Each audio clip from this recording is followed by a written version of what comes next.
Cobaltlarni necha yildan beri sotasiz? Cobaltlarni birinchi chiqqan yili 2012 ning oxiri bo'ladi. 2013 dan bozorda savdoga chiqishni boshlagan. 2012 dan beri Cobalt savdosi bilan shug'ullanamiz. U paytlari narxlari baland edi, hozirgi kunga kelib teng yarmiga tushdi desam bo'ladi. Mana turgan Cobaltimiz diskasi qora, farasi oq, bakoy qora, orqa farasi o'zgartirilgan. Stayldan farqi shu. Staylimiz ham mana turibdi shu yerda. Mana xuddi shu oq, diski oq, bakoy oq, bu stayl.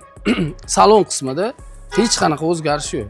Yevro pozitsiyamizda mana bunaqa economizer bo'ladi. Benzin 1 litr kam edi bunda. Salon qismida sidenalari barxitli bo'ladi. Pol qismi shumka bo'ladi. Torpedkani ichida udar защитный bo'ladi.